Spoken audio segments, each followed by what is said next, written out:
Items అన్నమాట. ఇక ముజఫ్ఫత్ అంటే సున్నితమైన లోహంతో చేసినటువంటి పాత్రలు అన్నమాట. ఇటువంటి వాటిల్లో మనం తినకూడదు తాగకూడదు అని చెప్పారు.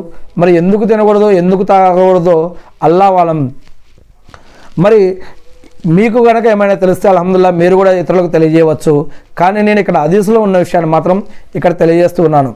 ఒక విషయం మనకు తెలియకపోయి ఉండొచ్చు. మనకి ఏది ఇష్టమో మనకి ఏది మంచిదో అది అల్లాహకు తెలుసు. అల్లాహ్ యొక్క గ్రంథంలో దాని గురించి చెప్పి ఉండొచ్చు. అల్లాహ్ ప్రవక్త ముహమ్మద్ సల్లల్లాహు అలైహి వసల్లం గారి ప్రవక్తల ద్వారా మనకు దాన్ని నేర్పించి ఉండొచ్చు. ఈ యొక్క విషయం ఖురాన్లో 2వ సూర మొదటి 5 వాక్యాలలో చూడండి. సూర అల్ బక్రాలో ఏదైనా గ్రంథంలో ఒక విషయం చెప్పబడింది అంటే దాని మీద విశ్వాసం తీసుకురావడం కూడా ఇస్లాంలో నిజమైన ముస్లిం యొక్క నిజమైన విశ్వాసం యొక్క లక్షణం అని చెప్పడం జరుగుతుంది.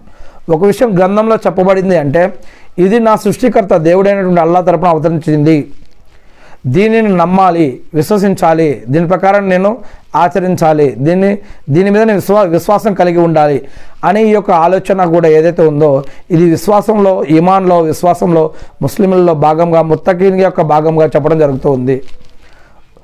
మనకి గాలి కనిపించకపోయినా లేదా స్వర్గం నరకం ఆలమే బర్జక్ మరణించిన తర్వాత జీవితం ఇవన్నీ కూడా మనకి కనిపించకపోయినా మరి పునరుత్థాన దినం ప్రళయ దినం గురించి మనకి ఇప్పుడు మనం తెలియకపోయినా ఇవన్నీ కూడా గ్రంథంలో చెప్పబడ్డాయి అంటే వాటిపైన విశ్వాసం తీసుకురావడం, గత కాలాలలో గత చరిత్రలో జరిగిన సంఘటనల గురించి దీని గ్రంథంలో చెప్పబడ్డాయంటే వాటి మీద విశ్వాసం తీసుకురావడం, ఇలా మనకు తెలిసినవి తెలియనివి చూసినవి చూడలేనివి కంటికి కనిపించేవి కంటికి కనిపించినవి మన మైండ్ మన మనసు కూడా ఊహించలేనివి ఎన్నో విషయాలు ఖురాన్ గ్రంథంలో హదీసుల్లో చెప్పబడ్డాయంటే వాటి మీద విశ్వాసం తీసుకురావడం ఈమాన్ తీసుకురావడం ఇది కూడా ఇస్లాంలో విశ్వాసంలో భాగంగా చెప్పడం జరుగుతూ ఉంది.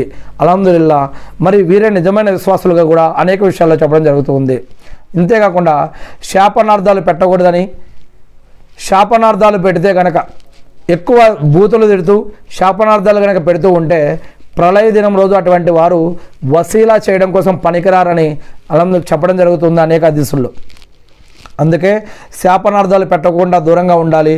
ఎత్తి పొడవటం మాటలు ఎక్కువగా ఇట్లాంటి మాటలు ఎక్కువగా పనికిరాని మాటలు మాట్లాడితే నరకంలో వెళ్ళే అవకాశం ఉంటుందని గుర్తుపెట్టుకోవాలి.